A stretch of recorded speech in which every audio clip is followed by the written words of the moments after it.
Hi, it's Chris Titley here. On this week's episode of Scoreboard, I'm joined by Ron Shell, CEO of NPL, the National Pickleball League. Ron, thank you so much for being part of this series. No, thank you for having me on, Chris. Excited to talk about pickleball. Ron, you are the first esteemed guest as CEO. We've so far on Scoreboard, we've had 35 athletes talking about their stories and their different sports. But today, a little different, which is great. The CEO of the National Pickleball League. I just wanted to know, Ron, firstly, about the NPL and secondly, about pickleball in general. Well, look, that is our challenge at the NPL. It's not just about growing the NPL. We need to play probably the driving force in growing a new sport. And probably a new sport with aspirations of a sport that we haven't seen in the modern era. You know, there's been a lot of new sports and there's a lot of niche sports, but where pickleball wants to go is to be probably the most participated sport in the world. So there's a huge journey ahead there, and a lot of it starts with education, Chris. So happy to start there.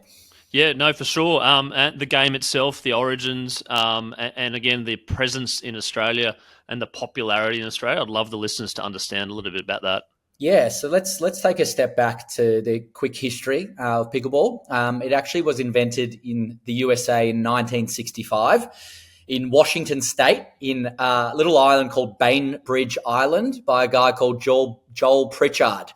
And for a while, it was thought that the reason the sport was called pickleball, which is a unique aspect of it, that it has, a pretty silly name, was that because the guy's dog was called Pickles. It's since been proven that the dog came after the sport. So the dog was named after the sport.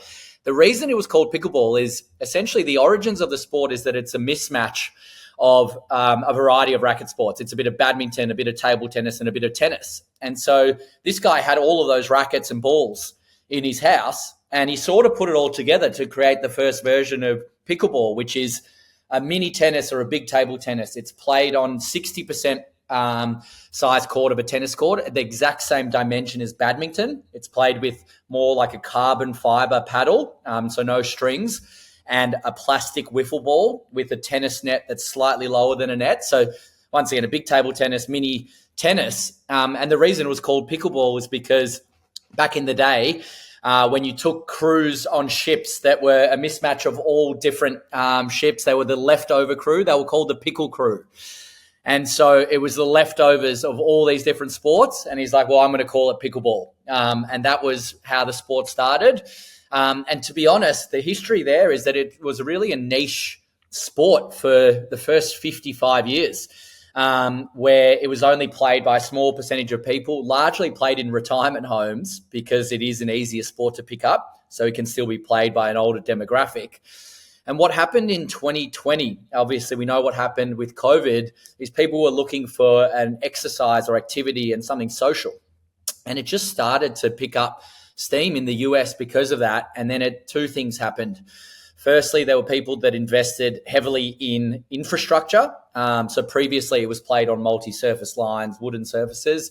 They then built dedicated courts that looked good, and then they marketed it to a younger demographic with content, marketing, etc. And from there, you went from 3 or 4 million people playing in the year 2000 to last year, 50 million people played the sport in the US. So it became ahead of cycling and running, Chris, in terms of participation. Which is crazy. And then I guess that was the impetus. I actually was living in the US to go and say, hey, can we do the same and follow a similar journey maybe 3 years on and bring the sport to Australia in a big way? It already existed, but in a smaller way. How do we market and bring a brand to Australia that can actually grow the sport using the same principles that happen in the US? Fantastic. So a 55-year overnight success story, right? So Exactly. if you're an investor, you're cashing in now, and year 56, 57, your patience is the ultimate word there. But in saying that, the success and the rapid growth of it and the younger demographic, is it still played by the older demographic, or have you got some figures on who is playing it? Absolutely. So up until a few years ago when we entered the market in Australia, the average age in Australia was still about 57. And we personally at the NPL now, our average age is closer to 35, which is a byproduct of how we're marketing the sport. But it is still played by all the demographics. And I think that's the beauty of it, is that we'll run in our centre, for example, in South Melbourne, here in Victoria, masters sessions, which is 45 plus on Monday, Wednesday, Fridays. Just before then, there might be kids coming in. And then after that might be a pickleball and Prosecco night. And so it is all those demographics. What I'll say in the US, which is where it's number one, the number one demographic now is 18 to 30, but there still is a high 50 plus demographic as well. So it's just started to skew differently, but we haven't lost those groups of players playing it. We've just added to the 50 plus demographic. And in terms of the timing of the game and the scoring and the participants, can you talk about the different varieties there? Yeah, absolutely. So the scoring that's done, the traditional scoring of pickleball is actually like old volleyball scoring, whereby you only win points on your serve, and it's first to 11, win by 2. So pickleball can be played singles or doubles. Doubles is played the most, and it's the gateway to the sport.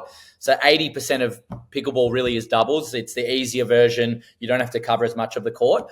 And essentially, you only score points, when you're serving, and you get one chance to serve. There's no fault. So if you keep winning points on your serve, you'll continue to serve, and your score goes up. If you lose a point on your serve, the score doesn't change. Your partner then gets to serve. If they lose a point on their serve, it then goes to the other team. So essentially, everyone gets one chance to keep serving the whole match, but you sort of move along either your partners or the opposition team. And you only get your score counting up if you were the serving team and you won that point. From there, some of the very quick rules, Chris, is that you serve underarm. It's not overarm like tennis. It's still cross court.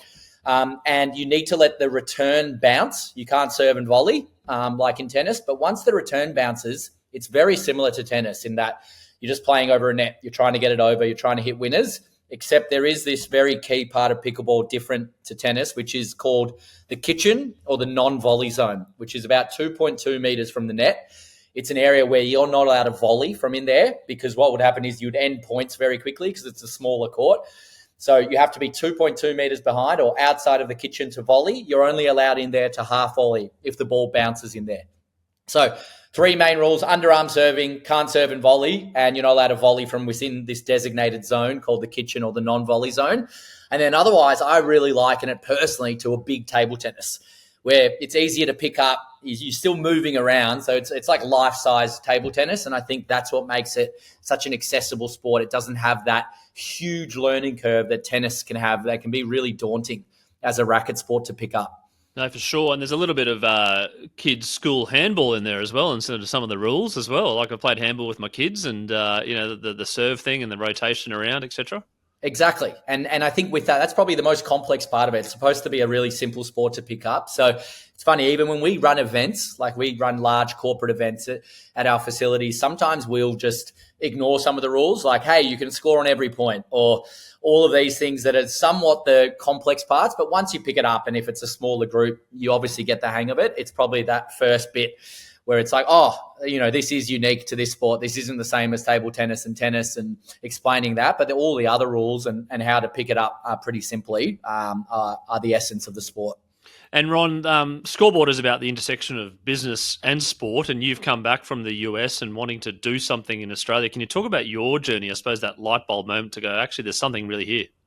Absolutely. So for me, very quickly, my background before NPL was I spent 7 years at the sports betting company PointsBet, which I was the first employee there, luckily enough. So I was working at Ernst & Young before then in audit, which I wasn't suited to. And I realized very quickly I might be interested in the startup world. And through connections, I was able to land the first role in this company that was very much figuring it out and trying to see where they would go in an existing sports wagering market.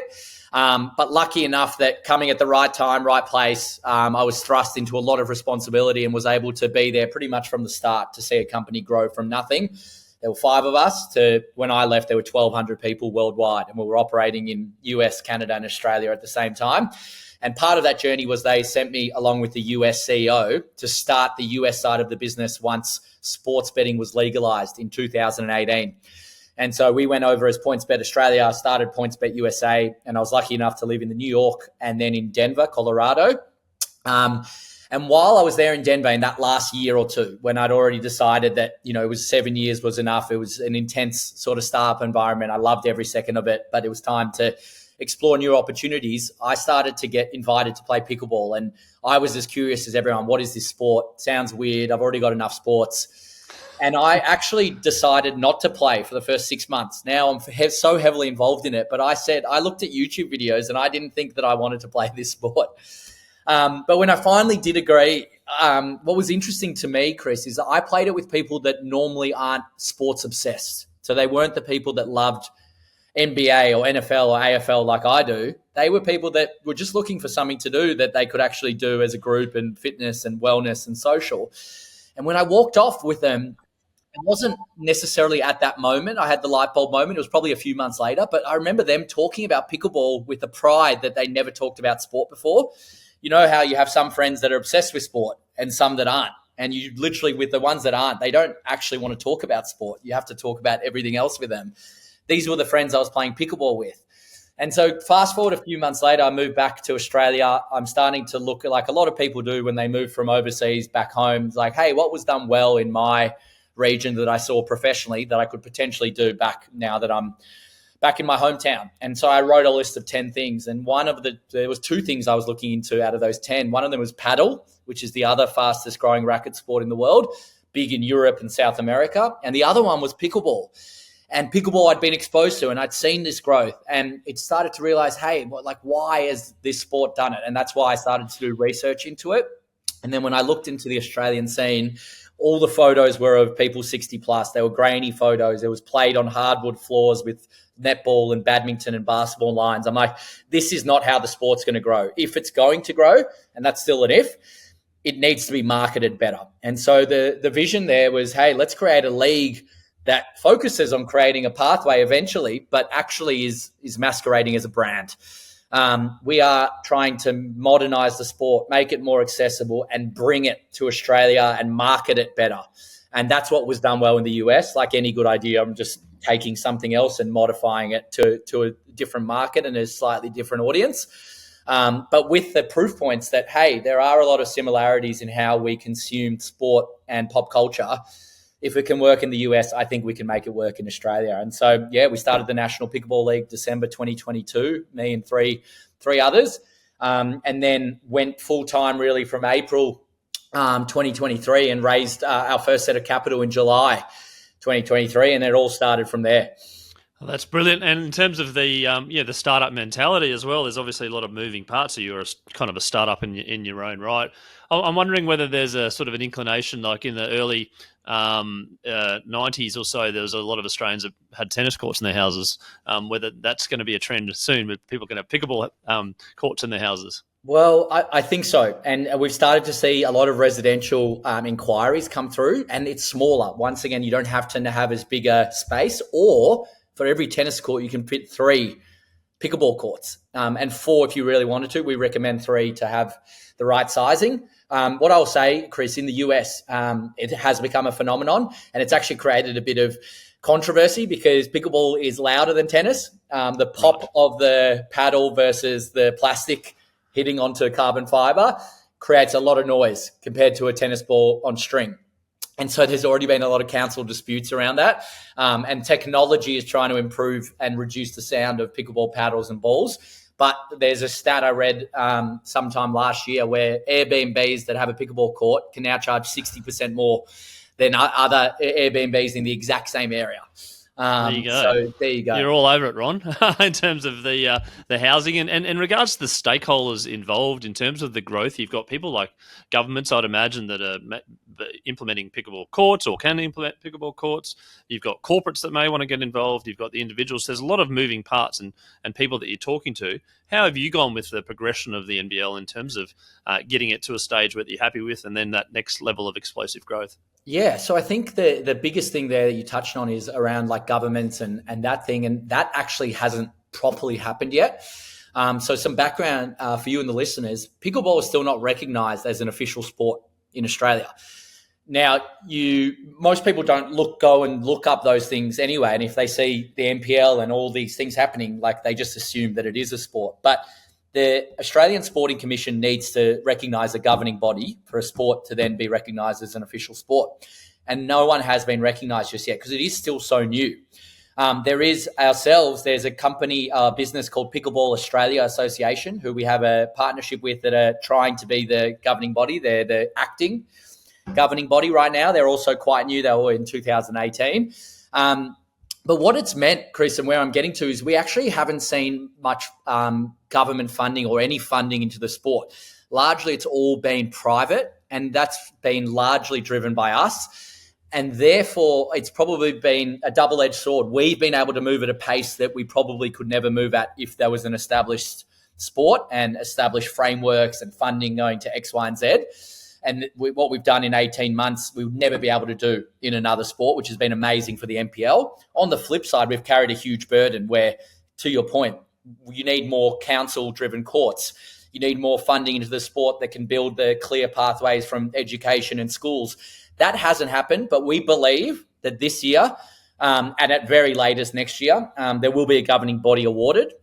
And that usually happens. Those applications open in April. It's decided at some point in the second half of the year.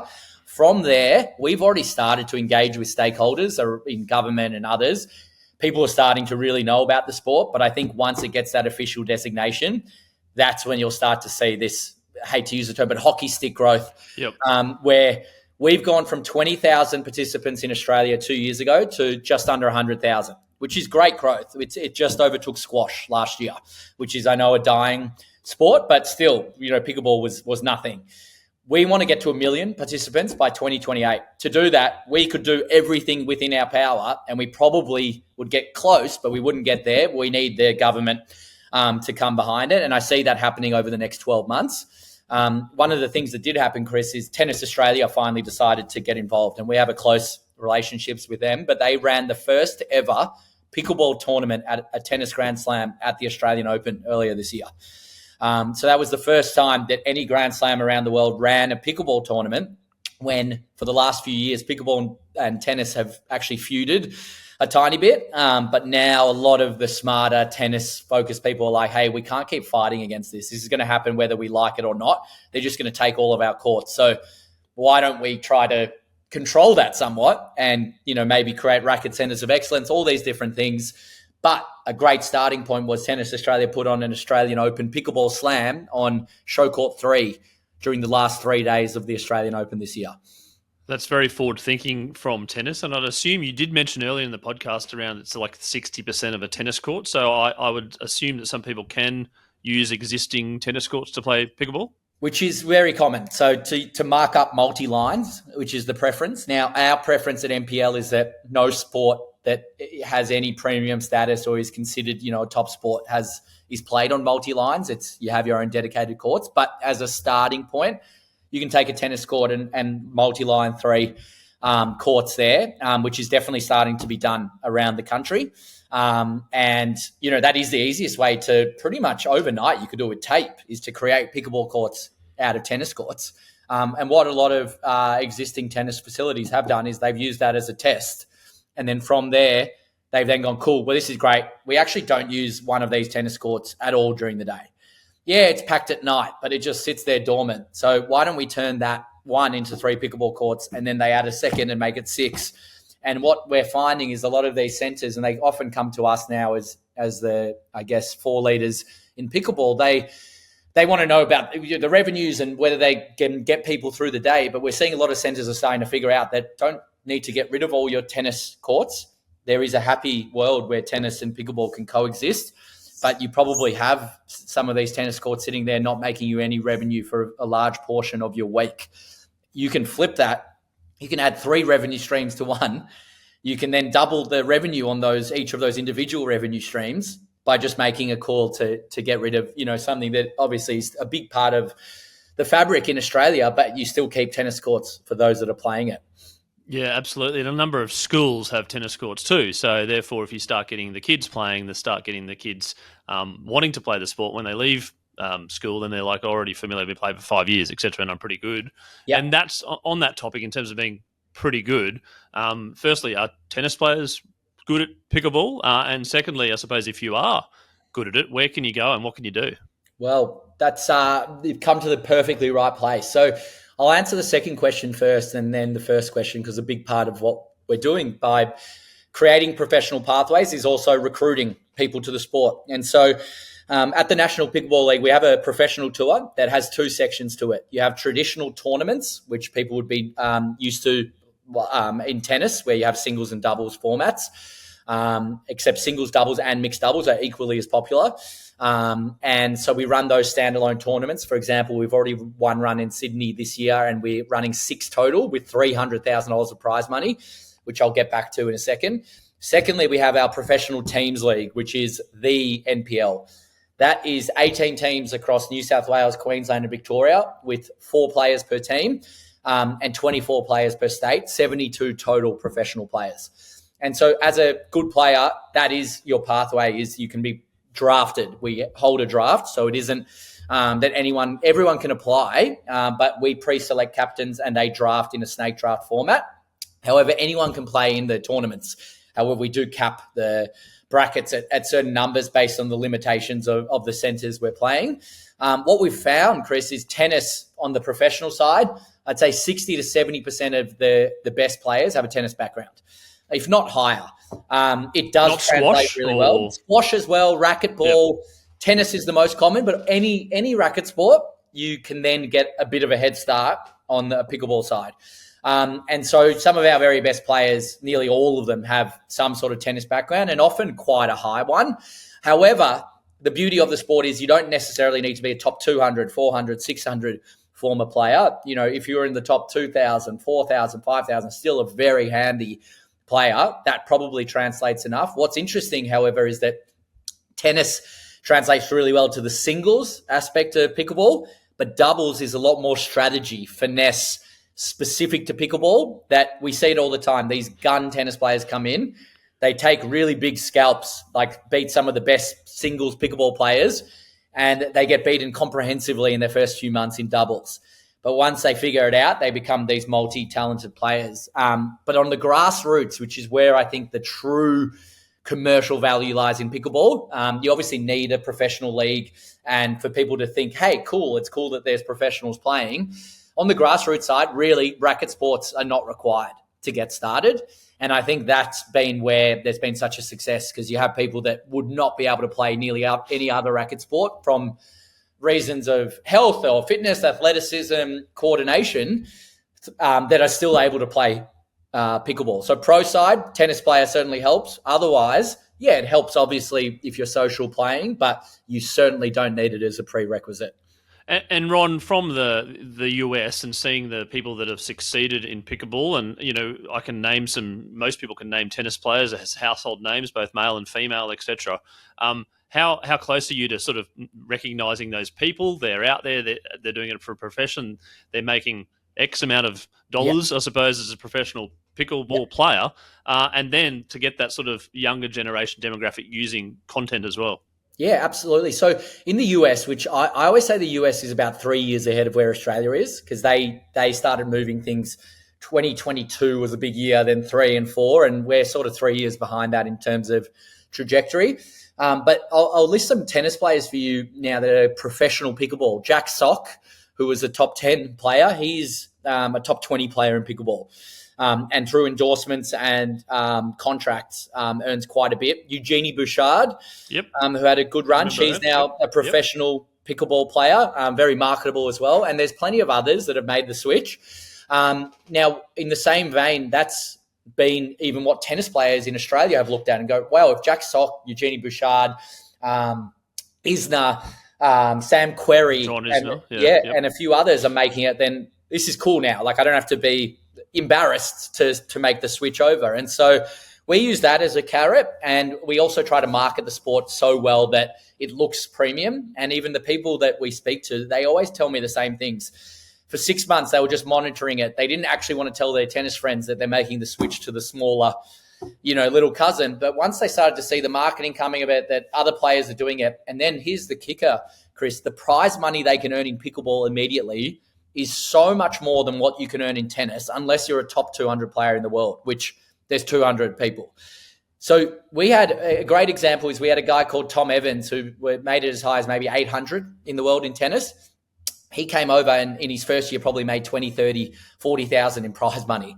in the National Pickleball League, and we're in our first couple of years of running. And so comparing to where they would have spent, and almost most players lost money because they had to travel to Europe, hotels and hotels food. and things, they're suddenly able to make more of a living from pickleball overnight. And once you have that message, it looks good. It's still really fun and competitive sport, and there's those pathways. It's still a huge journey that we're undertaking, where we are still needing to convince a lot of players to come into the sport, but it's getting easier and easier the more that you convince, because they become advocates that spread the word for you. And we're 2 years and a bit into that journey. 2 or 3 years from now, I won't need to sell the sport. The sport will be selling itself. Yeah, and on that, with the players that are succeeding and the players that are obviously posting about it and they're talking about the game, and then on the other side, you've got the sponsors that may want to be a part of it. Can you talk about some of the sponsors that have helped you along the journey? And then as they improve, you probably get something like broadcast rights, then you get things like higher prize money and the sort of compound flywheel effect. Exactly. And it is a bit of chicken and egg, unfortunately, with a new sport where, we're a startup company. We're probably transitioned past that, but you need to spend to attract the types of sponsors that you want. But then as well, like, the sport is where it's at. So you want to spend equally to where the participation and the money is in the sport. So it's a difficult balance. But I feel like we've tried to get that right, probably better than most companies where they overspend early going, we'll get that money back in 5 years, or ones that are too conservative. And what we've tried to do is be very smart about that, and realize, to your point, however, that we could run tournaments and all these things and the sport will grow, but so incremental and slow. The easiest way to grow a sport is to get larger partners on board who already have a megaphone and community that is 100x your size. And so I think the biggest thing we did... There you go. There's a sponsor on the line right now. This is an authentic podcast where we're right in the middle of it all. Yeah, exactly. They're calling You better take it. It's the CEO of... I won't say the company, sorry.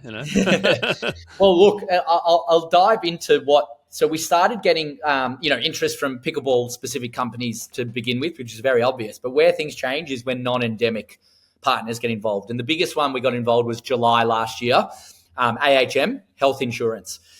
They've got just under 1 million members, obviously have, a big sort of community, a wellness aspect to them, and they come on board as the official sponsor of the NPL. And not only are they putting media behind that, they're also now offering a perk to their 1 million members that is a 6-month NPL membership. So suddenly we can go out to a database we wouldn't be able to hit through a commercial partner that is paying us for sponsorship. And it's a huge win-win where they can add value to their existing base. They can say that they're, directly with a growing sport. They said to me word for word, the decision to partner with you is we can spend X with you, or we could do Y 30-second TV commercials. Which one are we going to get more from? And can we get the same price we can get to sponsor the NPL now than we would in 3 years from now? Probably not, if we believe in your trajectory and the sports trajectory. So AHM came on board, which has been great. And then since then, some interesting ones that are Franklin Sports is a big sports company. They have a pickleball arm. They've come on board, but also international companies. So Asia is a growing market for pickleball in the last year.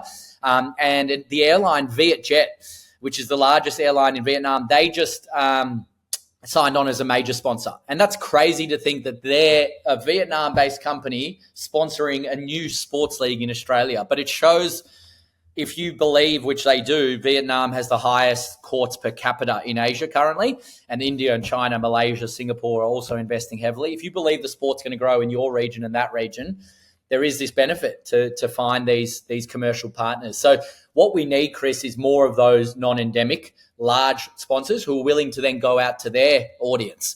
And so suddenly we're doing the exact same things, but overnight we can look like geniuses because we've gone out to 1 million people instead of 10,000 people. So it is a really critical thing to that point. And then from there, broadcast. So we are investing in our own broadcast, which we currently push to YouTube. We've called it Green Zone.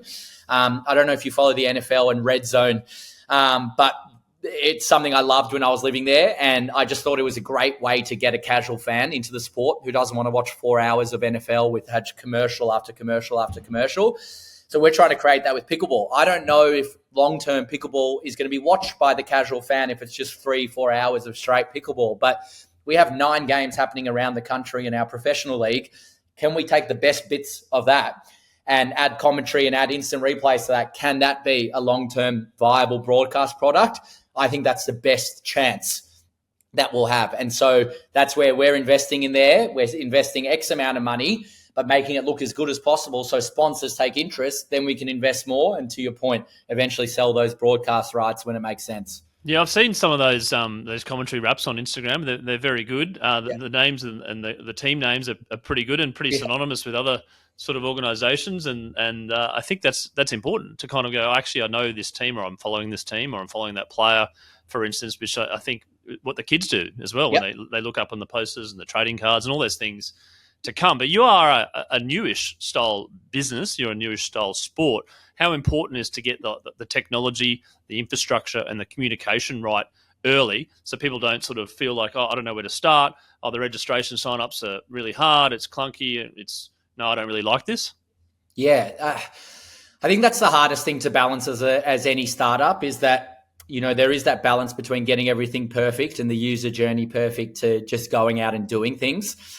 Because you can, overthink things and miss your opportunity. I think, to your point, one of the things that was a challenge for us in the first year is that, where can I find the information? And even now, that's not perfect. Is where can I find where to play? Where can I find where to send my kid to play? Where can I find coaching? Where can I find the league results that I've seen some Instagram stuff on? We're doing a much better job on that, and that's a huge focus for us this year, is standardizing that information, making it very available, providing a lot more of that framework. There's more to play in that space, and you'll find people's friction points. There's two of them. One is there's still not enough centers. So people get excited. They hear about pickleball. They listen to this podcast. Their favorite reality TV show mentions pickleball. They go and search, and there's not a center close enough to them. They lose interest. They're out of the funnel. The second one is maybe there is a center close or whatever, but there's still unanswered questions or things like that. And what gets them over the line is actually that a friend went to play and they saw it on their social media. And so I think what we've realized is the power of having, a strong online presence, and then also having a really good flow once you finally do get people into your funnel, i.e. our venue, which was the first thing we invested in Melbourne, and we're about to expand to Sydney and Brisbane as well. Is really important because it's new and people can lose interest right away and go back to what they're comfortable with. Oh, no, I knew all these other sports. I know exactly where to play it. I know exactly how it works. So that first time experience and then feeling proud about it, to that point, will I share it? Do I think this looks cool enough for me to share this new thing? Yes, that's what we try to make. And if they do, then people will come to our website. If the website looks premium, then they'll stay and they'll navigate. And if they can find enough information there, then perhaps they'll take the sport and the NPL seriously. And so you're right.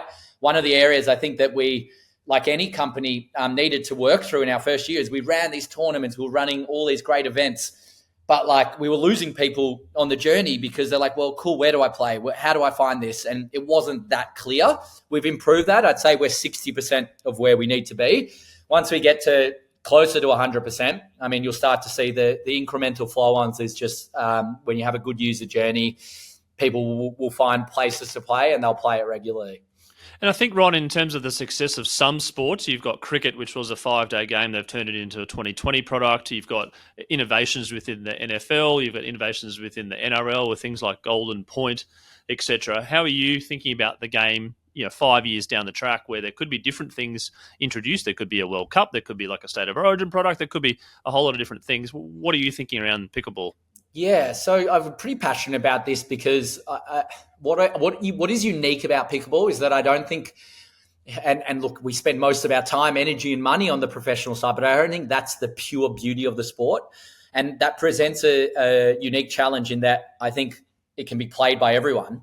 And to that point, there is something with that you then need to convince people, well, if it's so easy to play, why should I watch the professional side of it? So then you do need to innovate, to your point, really well around that. And I think what we found, and we've done testing, we've used our league as a testing ground, and we're getting much closer to the final product, is that singles compared to doubles is very similar in entertainment to tennis, in that there's athletic players. You can watch a singles game and you're like, I can't do that, which is sort of that feeling you want when you watch your best athletes, is you want to always feel like that is amazing. I'm watching something that the regular person can't do. With the problem with doubles, while it's so fun, sometimes you're watching a doubles point in pickleball and you're like, that is not impressive. You can't understand it until you've actually played at the highest level. So part of what we do differently is we focus a lot on singles. And then to that same point, I think, how do you move between singles, doubles? And that's the format we've created. Is it's not just about getting obsessed with yourself as a sport and being like, hey, people will watch a game to 11 or 21. No, let's move between the different formats. Let's create a teams format, to your point, that people can get behind their favorite players again. And it's driven by a team mentality, which we love in Australian sports. And then let's create a broadcast that actually jumps to the best parts of what's happening when it's close, when it's the best players. And I think that's where we're going to innovate. Is don't assume because we're going to get hopefully millions of people playing the sport, the millions of people want to watch it. Actually assume the opposite. You need to create a sport that is playable by millions and then watchable by X percent. But when the X percent finally do decide to watch, they don't turn off quickly. So that is one of the challenges in the US, if I'm honest, is that they've achieved 50 million participants and in the hundreds of thousands of viewers. And that delta is something that from day one, I was pretty passionate. How do we try to at least innovate in that area so that we can at least give ourselves the best chance for success there? Yeah, no, it's a very, very good conversation on that. I suppose in regards to a problem, but it's a good problem, and it'll solve itself out. You touched on that point around the participation rates. You touched on the point around people that haven't potentially played sport, the pool of people that play sport, and you're sort of getting a wider pool.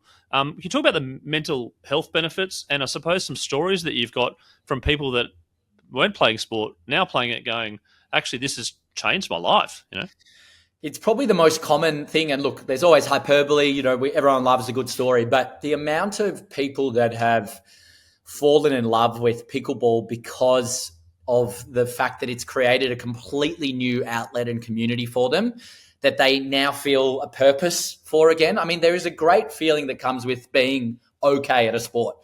Being competent at a physical activity, you get so much benefit out of that. And you couple that with the fact that you can speak to your opponents and your teammates so easily. You're not, 20, 30 meters away. You're 2 meters away.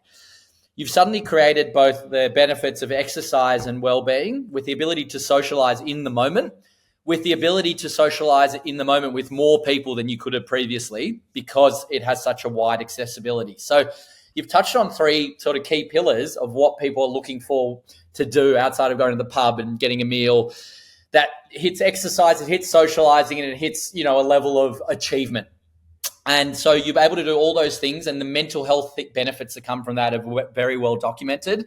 And so we've just seen people have found a sport that they can now play 3 or 4 times a week. That's probably been the most fascinating thing, is that this becomes, as soon as people get into our venue, like we have an over 60% return rate, which is crazy. And we have people that are coming 4 or 5 times a week. And that's because they found exactly that mental health and the physical benefits that they haven't been able to find with another activity. And we have a bar at our facility. So you can sit there and have a drink after. Pickleball and Prosecco is our most popular event. It runs on Fridays and Saturdays. We don't even market it. People just come and want to play a bit of pickleball and want to have that free Prosecco and sit there in a nice setting. And I think that's what's found this amazing niche for pickleball, and why we believe in it so much is there's so many people that can play it together. You've got so many people in your internal community that you can now turn to and convince to play pickleball. And even the skeptics turn into, advocates. The problem we've found with nearly every other sport is tennis. If you're not playing someone who's as good as you, it becomes quite boring and difficult very early. Same with basketball. Same with anything. Lawn bowls was, very popular about 10 years ago. But the problem, once again, it is actually quite hard to get okay at it. It was great because you could have a few drinks and socialize, and it was barefoot. This takes lawn bowls to the next level because you can socialize and be okay at it quite quickly, but you also get the wellness and physical sort of mentality, and then you can play it indoors as well, rain, hail, or shine. So I think that's what's contributed to that mental aspect that people have definitely found. And sorry, just on that topic, is it predominantly played indoors or outdoors? Predominantly outdoors to begin, but we're passionate about indoor centres, and that's what's really changed the sport. Like, we opened the first indoor centre in Australia, in Melbourne, and that's what we're looking to do in each major city. The reason for that is that obviously the elements stop the sport being played, but also the wind. Even in nice days, the wind impacts. It's a plastic ball. It's not a tennis ball, so it weighs a lot less. So even the lightest amount of wind can have a huge impact. And so the beauty of the sport being indoors in the centres that are starting to open up now that we sort of started the floodgates is that you can play them 24/7. And it is such a great sport for so many demographics that the daytime, which is traditionally a quiet time for rec centres, is also busy for us as well. But I'd say the outdoors is more popular. It's cheaper. It can be council driven. Indoors is going to require a lot of private investment. So it's been a bit of a slower burn. And indoors, you can have that Prosecco, and then after a few Proseccos, you can talk about that shot that didn't happen, but everyone goes, "Oh, I remember that shot," right? And you can reminisce, right? Correct. Curious question: has there been any sort of like couples that have played socially that have ended up marrying each other? Absolutely. There's a pickleball dating page in the US, Facebook page that has over 200,000 people in it. It is run clubs, Chris, 5 years ago was where you met your partners. They just masqueraded as fitness. They were actually dating clubs. The new one is pickleball. Everyone's saying it, but this is the easiest way to meet a partner is to meet them at one of these events. There's a few dating apps that came to us. One of them's called Hump Day. There's a big one called Thursday that run all over the world. They've run events or are about to run events at our facility because it has such a dating element. And we've had some of our professional players that end up meeting on the court, and we've turned that into a current affair stories, for example. That's brilliant. Ron, one final question. I repeat this podcast with you in 3 years' time, right? And we're talking about the sport. Where would you like it to be? Great question. I think 1 million is that number. We need to get to 1 million participants. We're at 100,000. So 10x in terms of participants. And I want the sport to be, actually one of the household sort of sports in Australia, not ahead of AFL, rugby, cricket, but sitting in probably in that second pack where people are really passionate and have fallen in love with it. Because if you can crack the Australian sporting crowd, you've done a really good job. And then I think to the point you asked about the great stories and mental health, I think if it can become the cornerstone of what helps turn around a lot of the poor mental health that has happened since COVID in Australia and start to become, that foresight for, hey, here are hundreds, thousands of stories that have come from the number one participation sport in Australia, then we've done our job. And that's where I want to see it in 3 years. Yep, and then in 7 years, we've got a little event happening here in Brisbane, which we're going to hear about on next week in regards to some stadium selections and some stadium constructions, etc. You think pickleball could make it eventually to the Olympics? Absolutely. The only thing stopping it would be there 100% by 2032, is that there's a lot of people that have seen the commercial opportunity of pickleball and suddenly they created 5 different world governing bodies. Now, the IOC needs one, and that's the International Olympic Committee, and the reason for that is they just want to point to one set of rules, etc. Now, it will finally consolidate, but there's just a lot of people fighting internationally right now. As soon as that consolidation happens, it will be the next sport in the Olympics. So can it make 2032? I should be the person that says yes first, but I'm pretty realistic in that I think it's 50-50 because of the international space. However, if that solves itself, it moves to binary 100-0 almost overnight. I think 2036 is a certainty. I think 2032 is about 50-50. But I would love it to happen because, as you can appreciate, everything we do suddenly goes up 3x if it becomes an Olympic sport. Ron Shell, thank you so much for giving us an understanding of pickleball, as also the NPL, the history, the origins of the game, the progress of the game, the excitement, the mental health benefits, so much happening in your world. Thank you so much for being part of the Scoreboard podcast series. Really look forward to following the progress of pickleball, following it on socials. One final question for someone that's interested, where do they start? Go to www.mplpickleball.com.au and there's a where to play page that has not only our venues, but our partner venues. And then going to our Instagram, you're going to get that feeling and flavor that will inspire you to play at MPL Pickleball. So that would be where I'd start if you're new to the sport. Fantastic, Ron. Thank you so much and looking forward to catching up. Thanks, Chris. Looking forward to our first game as well when I'm up in Queensland.